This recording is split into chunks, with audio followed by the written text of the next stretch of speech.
Yangon Insight Channel ကနေပြန်လည်ကြိုဆိုလိုက်ပါတယ်ကျွန်တော်တို့ channel ကနေဒီနေ့တင်ဆက်ပေးမှာကတော့ကျွန်တော်တို့ရဲ့ဖုန်းထဲမှာ computer လိုမျိုး software 3-5 ခုကို floating တက်လေးတွေနဲ့ပြန်တူသုံးလို့ရတဲ့အမိုက်စား application လေးရဲ့အကြောင်းပါဒါကြောင့်မို့ဗီဒီယိုလေးကိုမကြောဘဲနဲ့အစအဆုံးတခြားလေးကြည့်လိုက်အောင်ခင်ဗျာပထမဆုံးအနေနဲ့ Play Store ထဲကိုဝင်လိုက်ပါပြီးရင်တော့ floating app multitasking ဆိုပြီးတော့ရေးချလိုက်ပါ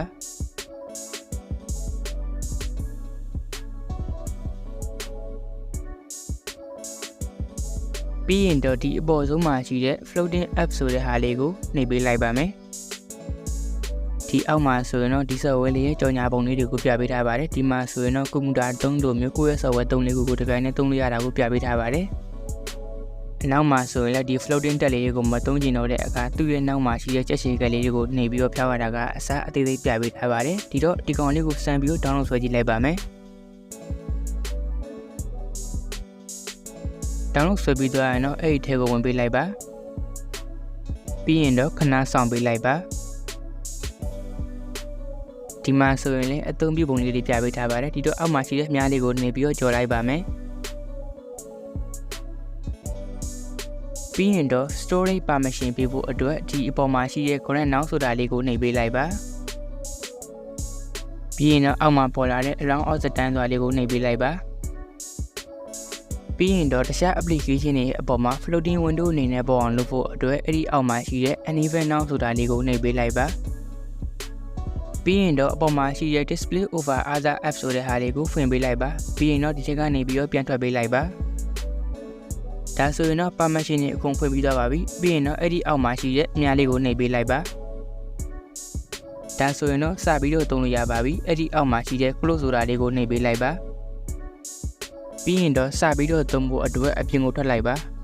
ပြီးရင်တော့အပေါ်မှာရှိတဲ့ floating window လေးကိုနှိပ်လိုက်ပါ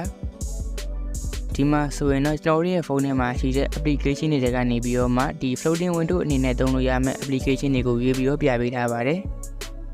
ဒီတော့ဒီထဲကနေပြီးတော့တစ်ခုကိုရွေးပြီးတော့စမ်းကြည့်လိုက်ပါမယ်ဒီမှာဆိုရင်တော့ note မှတ်တဲ့ application တွေကို floating window အနေနဲ့ပေါ်လာပါတယ်ပြီးရင်တော့ဒီ floating window လေးကိုမဖျက်ပလိုက်ဘဲနဲ့ခဏသိမ်းထားခြင်းနဲ့ဒီမှာရှိတဲ့ဟာလေးကိုနှိပ်ပြီးတော့ခဏသိမ်းထားလို့ရပါတယ်ဒါလေးကိုသုံးပြီးတော့ Facebook သုံးရင်လည်းတက်လာတဲ့ပို့ကစာလေးတွေကိုလည်း copy ယူပြီးတော့ဒီထဲမှာအလွယ်တကူ paste ရလို့ရပါတယ်ပြီးရင်တော့နောက်ထပ် application တစ်ခုကိုထပ်ပြီးတော့သုံးဖို့အတွက်ဒီပေါ်မှာရှိတဲ့ floating window လေးကိုနှိပ်လိုက်ပါပြီးရင်တော့ဒီမှာရှိတဲ့ Facebook ကိုရွေးလိုက်ပါမယ်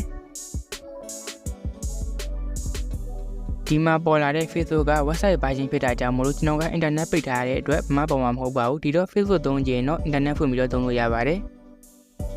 ပြီးရင်တော့ဒီထဲကနေပြီးတော့နောက်ထပ် application တစ်ခုကိုထပ်ပြီးတော့ရေးပေးလိုက်ပါမယ်ဒီမှာဆိုရင်တော့ gallery ကိုရေးပြီးတော့ဒီဖုန်းထဲမှာရှိတဲ့ဓာတ်ပုံတွေကိုလည်းဒီ floating window အနေနဲ့ကြည့်လို့ရသေးပါတယ်ကျွန်တော်တို့ရဲ့ channel လေးကို subscribe လေးမနှိပ်ရသေးရင်လည်းနှိပ်ပေးထားခဲ့ကြပါအောင်ခင်ဗျာအခုဆိုရင်တော့ကျွန်တော်ရဲ့ဖုန်းထဲကနေပြီးတော့ computer ထဲမှာသုံးသလိုမျိုး application 3-5 ခုကိုပြန်တူသုံးလို့ရတော့မှာဖြစ်ပါတယ်ဒီ floating window လေးတွေကိုမသုံးချင်တော့လည်းသူ့ရဲ့ဘေးမှာရှိတဲ့ကြက်ရှည်ကလေးကိုနှိပ်ပြီးတော့ဖြောက်လိုက်လို့ရပါတယ်